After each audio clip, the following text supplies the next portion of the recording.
déjà, merci beaucoup pour l'invitation, parce que c'était vraiment une journée très riche et très forte, très, très intense. D'autant plus que moi, je ne suis pas du tout, alors vraiment pas du tout de connaisseur du milieu de la restauration. En tant que chercheur en sciences sociales, j'ai travaillé sur d'autres domaines, mais comme je suis spécialiste en rien, c'est l'avantage, c'est que je m'intéresse à tout. Et je me suis beaucoup retrouvé, par contre, dans votre façon de travailler. Et donc, je n'ai pas non plus été dépaysé pour avoir, et depuis pas mal d'années, travaillé dans différents milieux professionnels, que ce soit socio-culturels, social, culturel, etc. Je peux vous dire que j'ai rarement vu un niveau à la fois de réflexivité et de conscience politique développé dans un secteur d'activité comme le vôtre, en tout cas à travers votre réseau. Souvent, c'est plutôt des logiques plus corporatistes ou alors plus idéologiques, mais qui ne produisent pas obligatoirement des alternatives. Et j'ai envie de dire, vous êtes, alors peut-être vous n'en avez pas conscience, mais pour moi, vous êtes déjà un laboratoire social actif de recherche sur vos problématiques, tel que nous, on a essayé de le définir. C'est pas un modèle non plus, d'ailleurs. On a aussi écrit une charte. On est aussi peu nombreux. Mais de ce qu'est pour nous un laboratoire social, et je pense que vous allez peut-être vous reconnaître justement dans ces éléments, il y a une première condition qu'on pose, c'est justement un accueil inconditionnel. On parlait de l'hospitalité, qui permet d'accueillir une diversité. C'est la diversité qui peut faire écosystème, interdépendance. C'est ce qui permet effectivement de poser des enjeux de société. C'est pas que les formes monoculturelles. Et justement, ce qui vous permet d'être dans un croisement des savoirs. Moi, c'est ça aussi que j'ai trouvé aussi formidable. C'est qu'effectivement, il n'y a pas qu'un seul type de savoir qui est exposé ici, mais effectivement, à la fois un savoir professionnel, mais il y a aussi un savoir de recherche lié pas uniquement au monde universitaire, mais aussi à la production de savoir.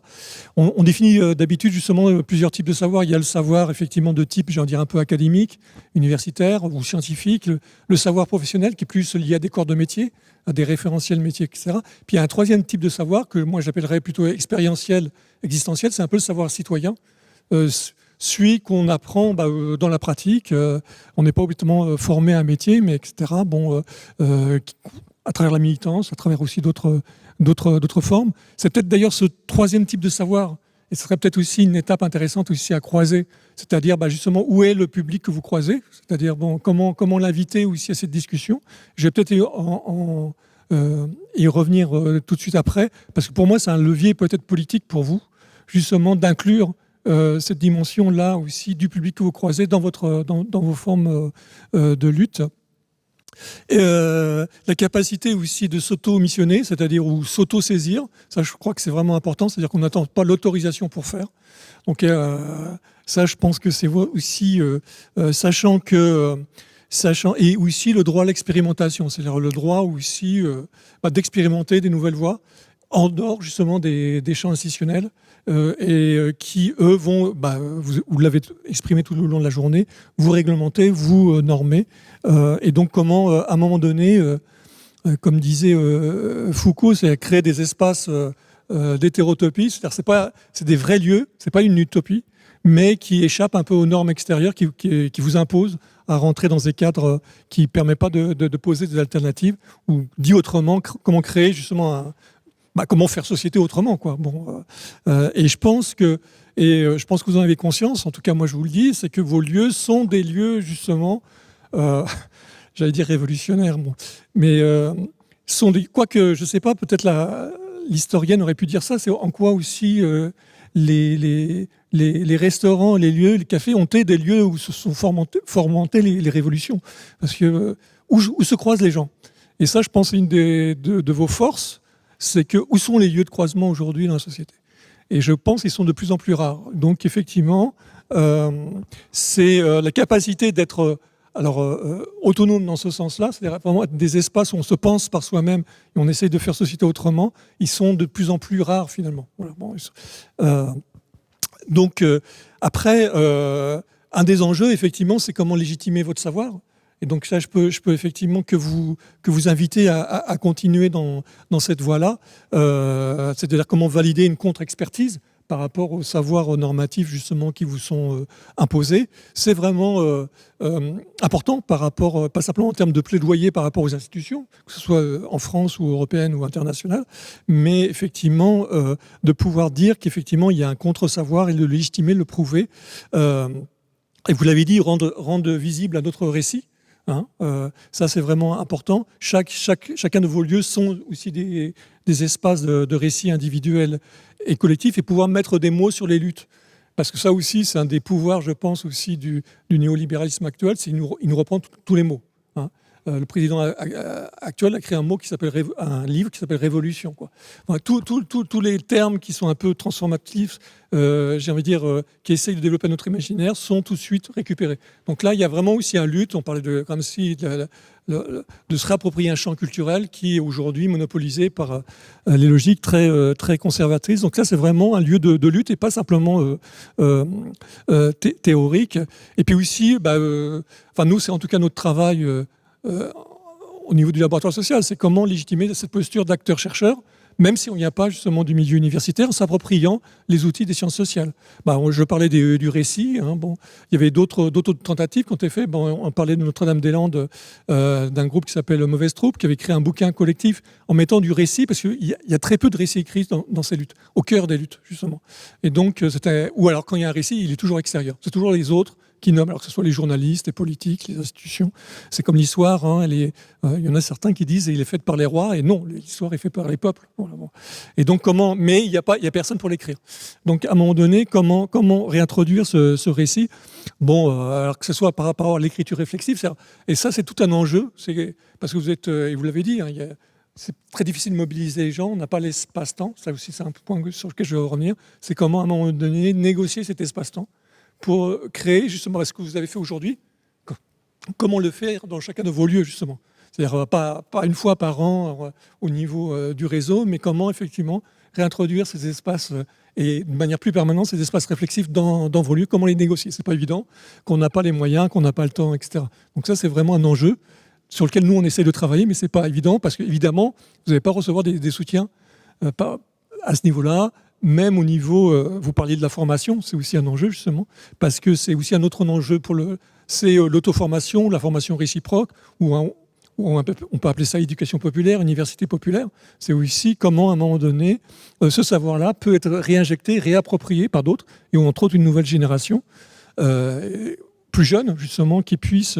parce que ce savoir-là et cette école-là, on ne l'apprend pas non plus, ni à l'éducation nationale, ni, vous l'avez dit, dans les logiques sectorielles, qui sont en retard d'un demi-siècle, en tout cas par rapport à l'évolution de la société, etc. Donc voilà, c'est vraiment... Alors, je plaide un peu pour ma chapelle, mais c'est vrai. Enfin, je pense que c'est aussi un enjeu politique, un enjeu professionnel pour vous. Donc, je disais aussi comment vraiment partir de l'espace, qui est, à mon avis, votre point aussi d'articulation et de levier de transformation. Vous êtes tous dans un travail dans l'espace, et j'ai envie de dire même un espace-temps.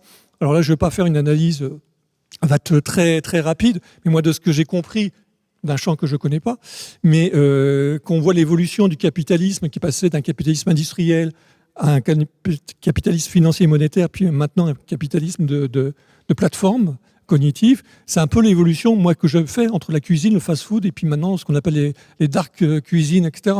C'est-à-dire c'est pas simplement un changement, j'ai envie de dire, de précarisation du statut, parce qu'en même temps, évidemment, les statuts professionnels sont... C'est-à-dire de la reconnaissance d'un référentiel de métier, on est passé à des intérimaires ou des précaires, puis à des auto-entrepreneurs. Donc j'ai envie de dire, on est passé de la reconnaissance du droit au travail à l'esclavage, quoi. Bon, donc il y a une régression assez énorme, qui n'est pas uniquement évidemment que le secteur de l'alimentation, mais qui est généralisée. Et vous remarquerez, c'est pas simplement donc un changement économique et en même temps lié à une précarisation des statuts, une incapacité ensuite de former des luttes collectives, mais c'est aussi, ça contribue à accroître les flux. On devient un capitalisme de flux, donc il faut aller de plus en plus vite à travers des hubs, donc, qui sont des lieux de concentration, et en même temps que s'augmente le flux, se réduit l'espace. C'est-à-dire qu'il n'y a plus le temps, effectivement, pour se rencontrer, pour échanger, pour travailler ensemble. Comment dire, d'une certaine manière, il y a eu un mouvement très intuitif et qui aurait pu devenir vraiment révolutionnaire quand je pense par exemple au mouvement des Gilets jaunes qui ont compris intuitivement en occupant l'espace, ils occupaient aussi les lieux, les carrefours, les lieux de flux. Sauf qu'ils n'ont pas été jusqu'au bout, dommage, parce qu'ils auraient pu arrêter les hubs des plateformes. Et là, ça aurait pu effectivement créer vraiment un arrêt, en tout cas un ralentissement du flux que n'a pas réussi le Covid. On a vu s'arrêter, mais ça repartait encore plus vite tout de suite après. Donc la solution n'est pas dans l'arrêt des flux, mais plutôt un contrôle de ces flux. Et donc, à un moment donné, et dernière conséquence de cette évolution capitaliste, c'est que paradoxalement, il s'est fait au nom d'une libéralisation, j'ai envie de dire, du consommateur. C'est-à-dire qu'aujourd'hui, le consommateur est roi. Hein, c'est vrai que vous pouvez commander votre nourriture et vous l'avez même pas en 10 minutes. Ou sur Amazon, un produit, vous l'avez en 24 heures. Et donc, le consommateur est roi, mais c'est fait au prix de la perte de la citoyenneté. Parce que consommer, c'est pas un pouvoir, en fait. On nous fait croire que c'est un pouvoir, mais c'est une perte, effectivement, d'une capacité, à un moment donné, de changer, justement, ce rapport économique. On est complètement piégé. Et vous l'avez dit vous-même, c'est que, l'historienne aussi l'a dit, dans l'évolution aussi du rapport à l'alimentation, effectivement, on a un faux choix. Enfin, voilà. Et que effectivement, donc là, il y a peut-être aussi, à la fois en se réappropriant l'espace, c'est-à-dire une autre temporalité, et en même temps, peut-être reprendre une dimension collective, justement, qui n'est pas centrée sur le consommateur, mais sur une nouvelle forme de citoyenneté. Ce que je disais, où est la place, effectivement, du public que vous accueillez? Peut-être, lui, il peut être aussi parce qu'il a aussi un métier, il a aussi une conscience politique, il a aussi des engagements sociétaux. Et donc, peut-être, ça peut être un bon relais, justement. Et je prends un exemple qui est tout chaud, parce qu'il se trouve que moi, j'habite juste la ville en face, à Clichy, de l'autre côté de la Seine. Et donc, il y avait un lieu qui était un lieu, justement, de regroupement, j'ai envie de dire, de formation populaire, ce qu'on appelait les maisons du peuple, hein, qui étaient un peu les outils du Front populaire avant-guerre, et qui est devenu d'ailleurs des lieux patrimoniaux qu'on voulait préserver, et qui a été racheté par l'entreprise Ducasse pour faire un lieu de représentation d'attractivité des territoires. Donc on a transformé effectivement, et donc quand je parle de restriction de l'espace, c'est ça. C'est un lieu qui était de formation populaire, on en fait un lieu de consommation et de visibilité effectivement de ce qui est l'économie actuelle. Et donc après, moi j'ai pas non plus évidemment de réponse clé en main, mais je dis par exemple cette question de l'espace et d'utiliser vos lieux justement comme aussi des lieux de réappropriation citoyenne, c'est peut-être justement une manière de ne pas être seul dans vos luttes, parce que à la fois je crois que c'est important, et vous l'avez dit, de regrouper les différents corps de métier de l'alimentation, mais à mon avis c'est pas suffisant. En termes de rapport de force, et on l'a vu par rapport aux différentes luttes syndicales qui ont montré leurs limites par rapport, par exemple, à la loi sur la retraite. On n'a pas abouti à la grève générale. Pourtant, c'était la seule façon, effectivement, de faire céder le rapport politique. C'est-à-dire qu'on est resté dans une forme quand même de segmentation. Et donc, à un moment donné, si on veut ce renversement, peut-être effectivement la logique, je ne dis pas ça contre la logique syndicale, mais la logique syndicale traditionnelle n'est pas suffisante. Peut-être qu'il faut réinventer ça, justement, pour dépasser ces logiques sectorielles. Et aussi, comment raccrocher avec les autres formes de lutte, parce que ça, je pense, ça ne pourra pas se faire justement sans le raccord avec la dimension et la lutte autour du vivant. Et là aussi, les luttes écologiques seules ne peuvent pas y arriver. On l'a vu, même s'ils se radicalisent, il y a comme les Gilets jaunes, il y a une répression énorme qui leur tombe dessus, etc. Et donc là aussi, comment se fait le rapprochement? Et là, j'ai envie de dire, là aussi, peut-être un autre basculement, c'est comment aussi travailler, sortir des lieux pour travailler sur le milieu, quoi. C'est-à-dire que vous avez la chance aussi d'être ancré sur des territoires. Et donc, comment aussi le territoire peut bouger avec vous? Seul, c'est pas possible, quoi. Voilà. Donc, comment aussi peut se créer des modèles économiques différents sur les territoires? Pas uniquement small is beautiful, mais c'est déjà... Bon, il y a des expériences, par exemple, d'économie, je veux dire, de monnaie locale, etc., qui ont fait qu'à un moment donné, il peut y avoir une redistribution économique. Et donc là, tu parlais du rapport au travail, c'est ça aussi. Il y a entre autres, le Covid a relancé ça. C'est-à-dire, il y a une crise. Et heureusement, j'ai envie de dire... Dommage pour effectivement la logique néolibérale, les gens ne veulent plus travailler, en tout cas plus travailler en se faisant exploiter et en ayant un sens sur leur travail. Voilà, scandale. Mais voilà, c'est-à-dire, ils posent la question, quelle est la valeur travail? Et donc comment justement restaurer cette valeur travail, cette plus-value qui n'est pas économique, mais effectivement, et entre autres autour de votre métier. Donc comment raccrocher cette économie avec une économie à la fois contributive, c'est-à-dire comment reconnaître aussi, on parlait du café associatif, c'est-à-dire qu'il y a des économies qui peuvent se croiser, qui ne passent pas obligatoirement par des corps de métier, mais effectivement qui sont des contributions à la collectivité. Et donc comment ces économies contributives peuvent être reconnues comme aussi un véritable travail.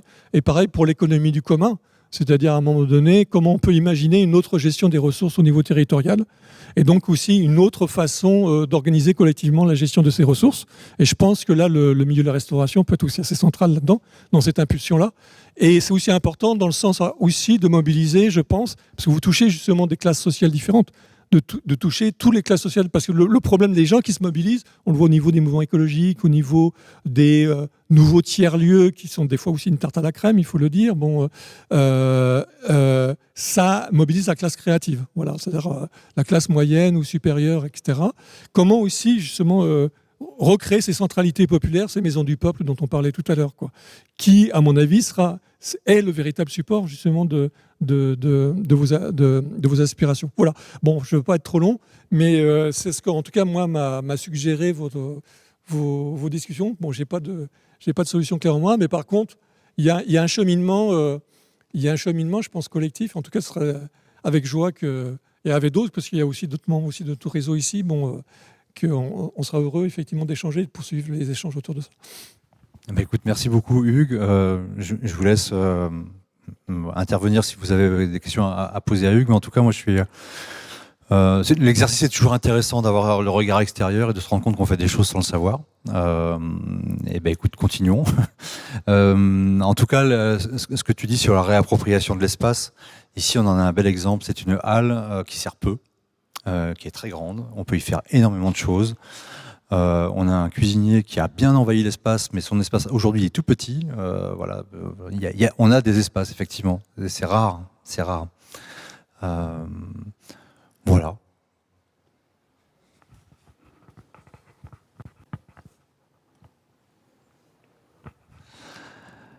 Eh bien, écoutez, je crois que c'était le mot de la fin.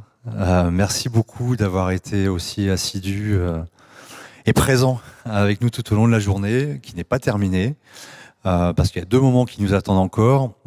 Donc à 18h, vous avez rendez-vous avec Thomas dans le hall d'entrée. Thomas, c'est les casquettes rouges, qui va vous accompagner pour ceux qui le souhaitent au visionnage de La part des autres, un documentaire sur l'aide alimentaire, et qui donnera lieu aussi à une explication du travail qui est fait ici sur la question alimentaire. Et enfin, pour répondre au désir de Séverine, on va passer une bonne soirée autour de quelques verres et plus si affinité, pour pourquoi pas chanter. Il y a un accordéoniste qui va être avec nous ce soir.